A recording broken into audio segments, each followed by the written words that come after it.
querido aluno, minha querida aluna, muito prazer em te encontrar, te conhecer e me apresentar nessa nossa primeira aula na matéria de Direito do Trabalho.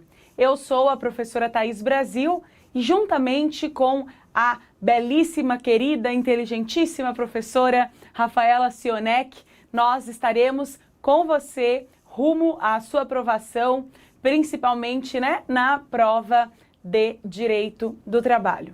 Bom, essa é apenas a nossa primeira aula de muitas que nós teremos, mas eu gostaria de dizer que a aula de hoje, ela é, se não a mais importante, uma das mais importantes. Por quê, professora? Porque esse assunto cai muito, né? Porque tem as respostas da prova nesta aula. Não necessariamente, a gente espera que tenha, mas é porque com esta aula você ficará capacitado, capacitada, abrirá a visão e a compreensão nos estudos de Direito do Trabalho e grande parte também de Processo do Trabalho, já que nós veremos hoje principalmente os princípios no Direito do Trabalho.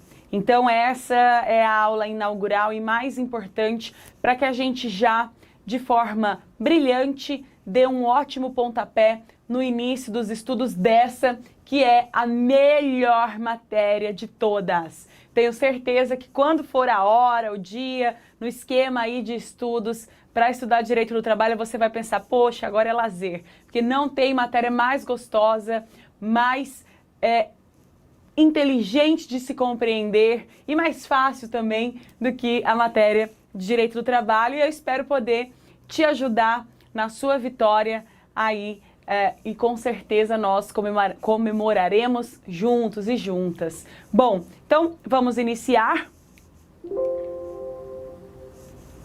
Fontes e princípios do Direito do Trabalho. Nós iniciaremos com o estudo das fontes, né?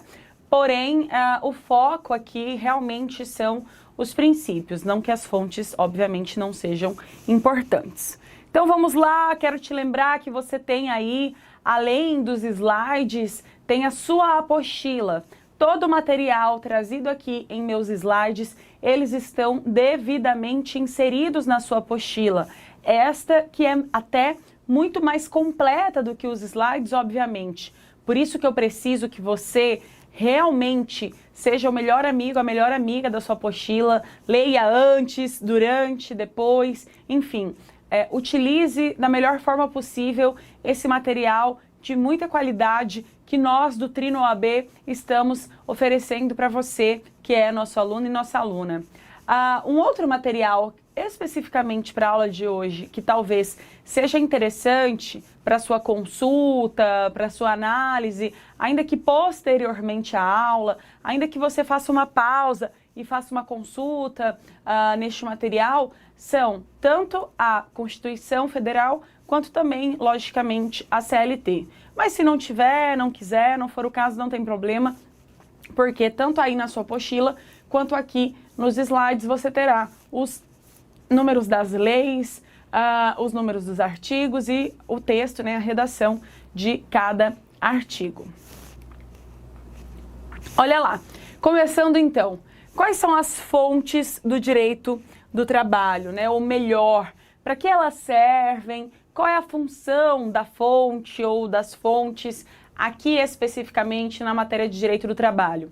Vocês verão ou já devem estar aí compreendendo, pensando que a lógica das fontes aqui no direito do trabalho, ela não é tão diferente, das fontes em todas as demais áreas de direito que nós estudamos, seja para a preparação da prova, no exame de ordem, ou na nossa própria faculdade, durante todos esses, pelo menos, 5 anos de estudos.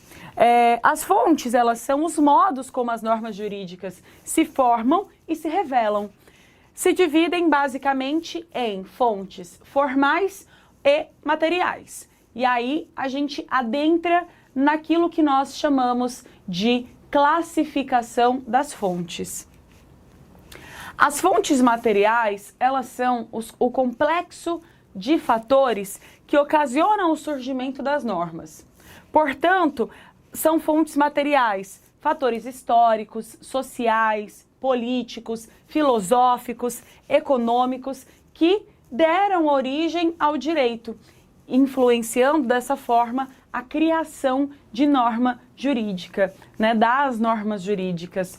Portanto, a lógica aqui é a seguinte: todos os fatos, situações e fatores sociais, de maneira geral, eles acabam fazendo, né, servindo como inspiração para a criação, né, ou até como influência para a criação das normas jurídicas.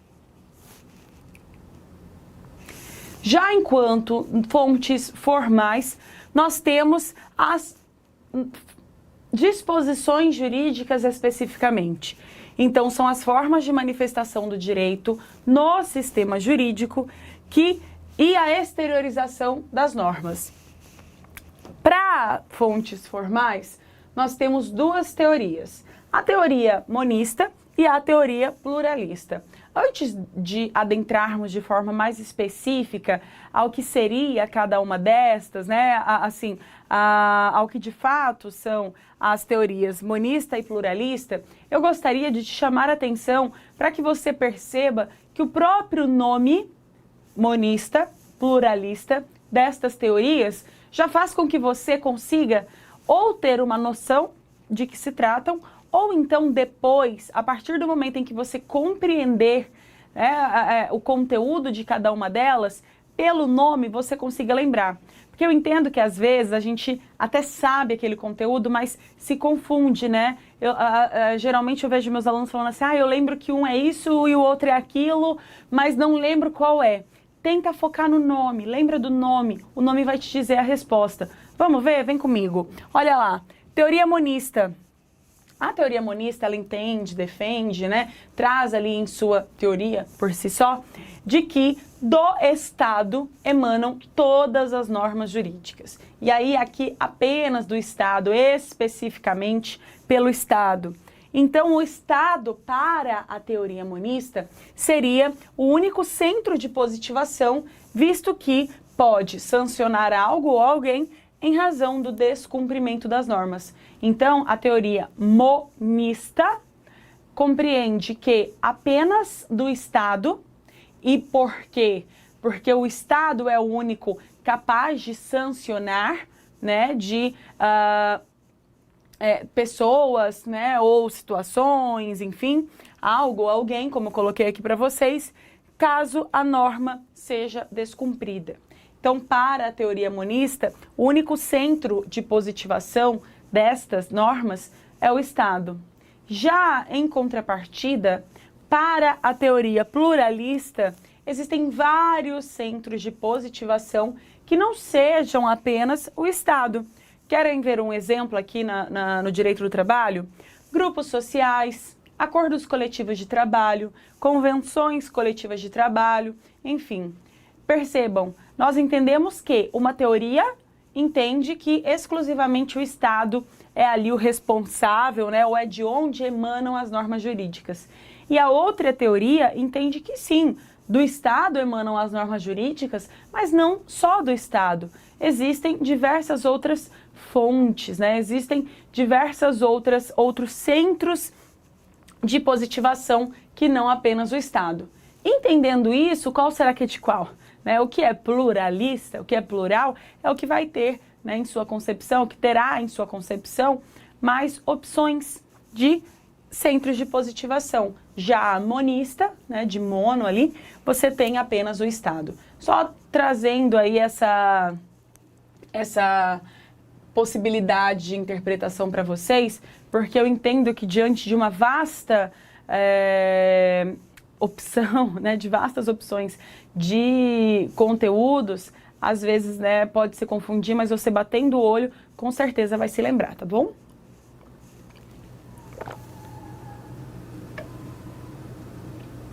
Só um minuto. Vamos lá, meus amores, continuando. As fontes também podem ser divididas em nacionais ou internacionais. Também aqui um pouco mais claro para a gente a partir do próprio termo de divisão. As fontes nacionais são aquelas originadas no próprio país, obviamente, podendo estas terem sido produzidas ou não pelo Estado. Já as internacionais, aqui nesse caso do direito do trabalho, são as convenções da Organização Internacional do Trabalho, a famosa OIT, os tratados bilaterais ou multilaterais que versem sobre direito do trabalho. Então, toda a fonte, né, que vem ali de um conteúdo internacionais, os tratados, convenções da OIT, de maneira geral, são fontes, mas, logicamente, internacionais. As demais, emanadas pelo próprio Estado, aqui, logicamente, Estado, né, com E maiúsculo, são as fontes nacionais. Adentrando aqui, de forma mais específica, a classificação das fontes. Lá atrás, nós vimos que as fontes, elas podem ser materiais ou formais. Sobre as fontes materiais, nós já falamos sobre elas, lembra? São aquelas advindas das experiências, né, das vivências, situações e fatos da sociedade, sejam pontos filosóficos, políticos, sociológicos, dentre outros. Já as fontes formais são aquelas que são puramente a norma jurídica. Aqui no direito do trabalho, o que pode ser ou quais podem ser exemplos destas fontes formais? Constituição, a Constituição brasileira, né, a Constituição da República, a Constituição Federal, ela é inclusive a principal fonte para o direito do trabalho. Leis, com certeza a CLT é a principal delas aqui dentro das leis de maneira geral, e várias outras que também são muito importantes em nossos estudos, que estão aí na sua apostila, número a número de cada lei. Um exemplo destas é a lei que versa sobre o regramento do FGTS, tá bom? Atos do Poder Executivo, jurisprudência, sentença normativa, sentença arbitral, convenções e acordos coletivos, usos e costumes, regulamento interno da empresa, princípios, tratados e convenções internacionais. Todos esses exemplos são exemplos de fontes formais. Percebam que aqui nós temos tanto as nacionais quanto as internacionais, certo? Seguindo, pessoal. Terminando o estudo das fontes, nós vamos, a partir de agora, adentrar no que, ainda no começo da aula eu lhe disse, é o principal conteúdo, seja desta aula, seja de todas as demais. Nós não podemos, em hipótese alguma, em matéria nenhuma, não dar a devida importância aos princípios. Aqui no direito do trabalho, muito mais. Nós entenderemos já já a razão disso.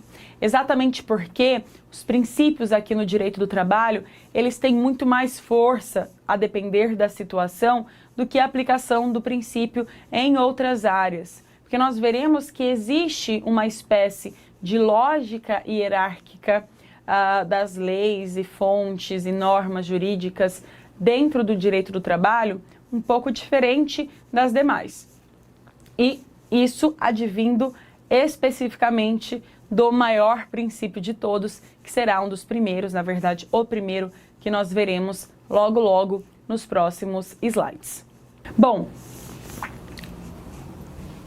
temos a norma enquanto gênero e o princípio enquanto espécie. Portanto, a partir disso, a gente entende que princípios são uma espécie de norma jurídica, perfeito? Norma, gênero, princípio, espécie. Uma das espécies da norma jurídica. Percebam que aqui, ó, quando nós estávamos estudando a classificação das fontes, nós temos aqui os princípios inseridos no nosso slide. Então, dentre todas estas opções, princípio é uma das espécies, ok? Todos os princípios, eles possuem ali 3 funções. É uma lógica aqui tripartite, né? Na sua apostila, além da explicação, você também tem uma tabela para facilitar um pouco mais a sua compreensão. Eu trouxe essa tabela aqui para a gente também, mas antes vou falar um pouquinho sobre cada uma dessas funções. As funções podem ser a função pode ser interpretativa, informativa ou normativa. Então, os princípios podem ter a função normativa, informativa e interpretativa. O que significa cada uma delas? Ou, né, interpretativa para quem ou para quê? Informativa para quem, normativa para quem, para quê? Venha cá. A função interpretativa, ela se dá nesta perspectiva exatamente porque os princípios, eles são capazes de orientar e condicionar o intérprete da norma jurídica. Já sobre a perspectiva informativa, nós temos aqui a capacidade do princípio de inspirar principalmente o legislador, né? Então servem os princípios de auxílio para a inspiração, inclusive, de criação de novas normas, né? Alteração delas, se for o caso. Já a função normativa faz com que o que eu acabei de falar venha à tona, né? A importância dos princípios aqui no direito do trabalho. Por quê, pessoal? Porque elas podem ser aplicadas de forma imediata pelo juízo. Ou seja, o princípio no direito do trabalho, ele pode ser puramente utilizado pelo juízo na aplicação, né, de algum entendimento, numa sentença, num despacho, enfim. De forma mais completa, percebam aí a tabela idêntica a essa que está inserida em sua apostila. Olha lá, função informativa ou inspiradora. Nesse caso, servirá de auxílio para o legislador na elaboração de uma lei, indicando-lhes as diretrizes necessárias sempre que for o caso. Já a partir da perspectiva de função integrativa ou normativa, os princípios também possuem força de norma, ou seja, quando houver lacuna ou omissão no ordenamento jurídico, o indivíduo poderá usar esta função como supressão. E a função interpretativa funciona como um guia norteador, ou seja, auxilia nos casos em que houver dúvidas quanto à aplicação de determinada norma e melhora o seu entendimento, garantindo a aplicação correta de tal norma, tá? Então, interpretativa, integrativa ou normativa, tanto faz, e informativa ou inspiradora, beleza? Gravou aí, salvou no coração, no cérebro, na cabeça, no pensamento, na imagem, no computador, no caderno. Todos os espaços agora, eles precisam estar abertos para serem auxiliares na sua aprovação. Então vamos continuar, pessoal. Destes princípios,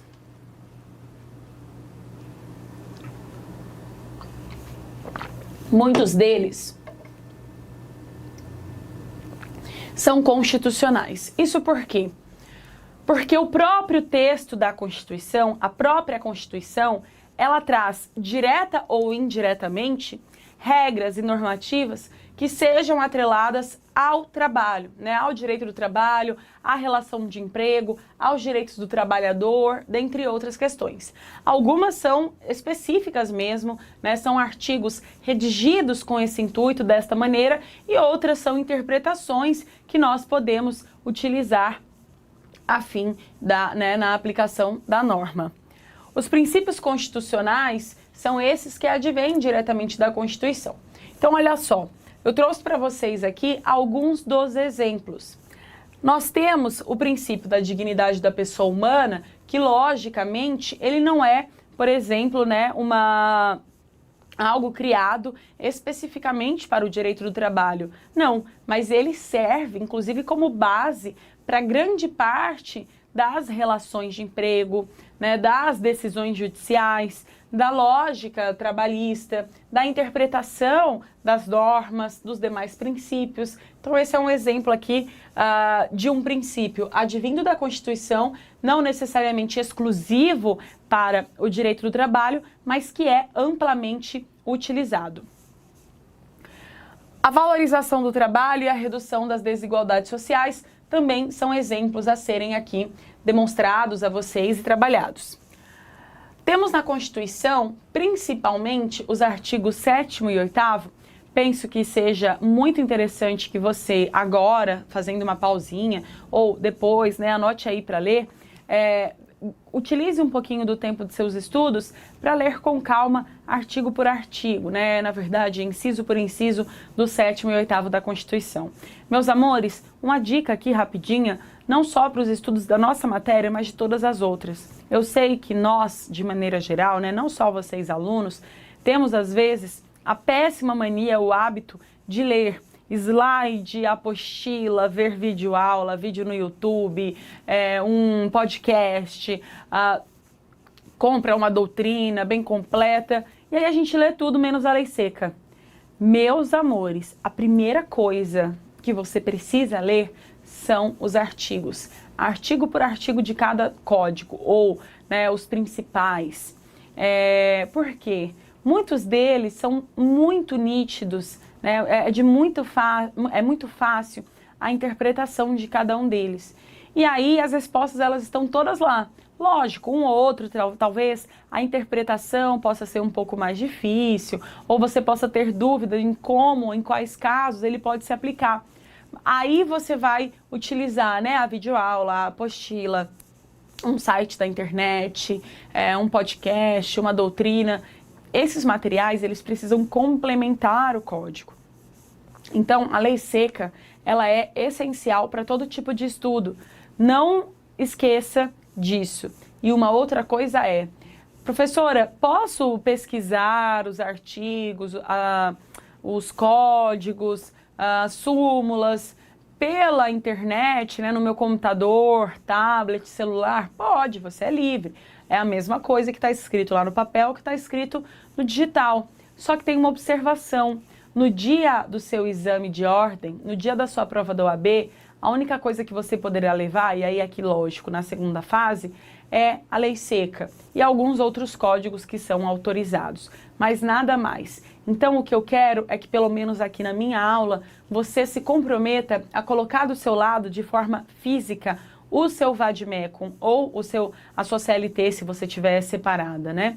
Por quê, gente? Porque você precisa se tornar o melhor amigo, melhor amiga do seu Vadmecum. Você precisa aprender a manusear. Você precisa bater o olho e saber que é naquele cantinho ali, daquela página ou daquele título, que está aquela redação específica sobre o tema que você está procurando, está estudando ou que você quer a resposta. Então, tente dar uma investida aí no Vadmecum, no manuseio, para que você com facilidade não venha a perder muito tempo procurando os artigos, dentre outras questões, tá bom? Dica do coração, que vale muito a pena e é muito real, tá? Desculpem, pessoal. Bom, continuando, o princípio da liberdade de trabalho, advindo também da Constituição Federal, ele estipula que é livre o exercício de qualquer trabalho, ofício ou profissão, atendidas as qualificações profissionais que a lei estabelecer. Percebam que essa é uma redação da Constituição, mas que, diferente dos demais acima apontados, são específicos para a lógica do trabalho, do trabalhador, da relação de emprego. O artigo 7º, ele serve de base para o princípio da proteção. E foi esse, né, um dos artigos que eu pedi para que você depois, com calma, pare tudo e leia de forma detalhada. Bom, serve como base para o princípio da proteção, que é o principal, mais importante princípio dentre todos os demais. É a partir do princípio da proteção que muito da CLT se é interpretado ou foi legislado sob essa perspectiva. Então, pessoal, se você puder levar apenas um conteúdo dessa aula, que eu tenho certeza que será muito mais do que isso, por favor, que seja o princípio da proteção. Esse é o conteúdo-chave, é a compreensão-chave para todas as demais atreladas aqui aos estudos de direito do trabalho. Vamos então aí a ele. Olha só, na sua apostila, talvez, você deve ter visto diversos post-its em cor azul, vermelho, amarelo, que tem alguns recadinhos e alguns sinais para você se orientar durante os seus estudos. Um desses post-its é este aqui, que eu trouxe para você no próprio slide, tem que decorar. Quando você estiver estudando e ver esse post-it aí de tem que decorar, é porque o conteúdo, gente, é muito importante, né?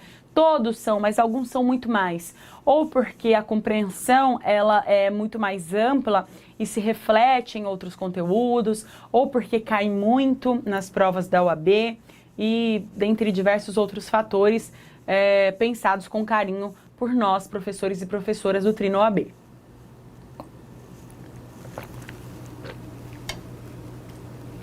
Seguindo, o princípio da proteção é considerado o principal e maior princípio do direito do trabalho, diante da sua finalidade de equiparar o trabalhador em busca da igualdade substancial. Para um pouquinho aí, presta atenção aqui em mim, esquece o slide um pouquinho, esquece um pouquinho o caderno, a apostila. Meus amores, pensem comigo, com o coração e com a cabeça também, né? Lógico. Numa relação de emprego, nós temos apenas duas figuras, o empregador e o empregado, só. Independente de quem seja este empregador e independente de quem seja este empregado, rico, pobre, graduado, não graduado, de uma cidade grande, do interior, de uma empresa grande, de uma empresa pequena, uma empresa com um grande cargo, um grande corpo, né, societário, uma empresa com um único sócio, uma empresa com milhões de trabalhadores, milhares de trabalhadores, de empregados, outra com poucos. Isso interessa no estudo de direito do trabalho? Muito. Por quê? Isso que vai fazer com que a vulnerabilidade existente ela seja mais ou menos acentuada. Mas estas informações, em hipótese alguma, retiram ou excluem a característica de vulnerabilidade do empregado ou da empregada. Não existe nenhuma relação de poder maior do que a relação empregador-empregado na economia. E é por isso que mesmo com as diversas alterações, com a incidência da tecnologia, com a democratização, né, do acesso ao ensino, ao estudo, à profissionalização, mesmo com tantos argumentos que são utilizados aí, alguns acertadamente, outros não, não adianta. O empregado continua e continuará sendo a parte vulnerável nesta relação. Na relação empregado-empregador, ou empregador e trabalhador, enfim. Por quê, gente? Porque é do empregador que o empregado depende.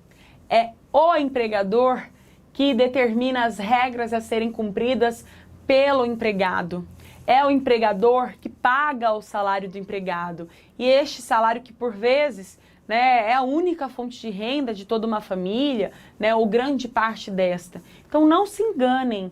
O empregado é, sim, a parte vulnerável desta relação.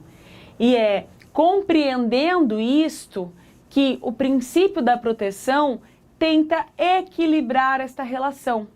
Tenta proteger um pouco mais o empregado em relação ao empregador para que estes possam estar em certo equilíbrio, né? Não necessariamente em nível de igualdade, mas tenha um pouco mais de equilíbrio nesta relação do que o já compreendido, acostumado, tá? E mesmo assim, nós percebemos que existem diversas vulnerabilidades ainda muito acentuadas. A reforma trabalhista, ela veio talvez em alguns aspectos até prejudicando mais ainda esse equilíbrio, né? Limitando um pouco algumas perspectivas do princípio da proteção. E eu vou demonstrar para vocês, já já, as exceções que a reforma trabalhista trouxe, alterando tudo isso. Bom, o que você precisa gravar até aqui é a importância deste princípio e a função dele em razão da vulnerabilidade do empregado.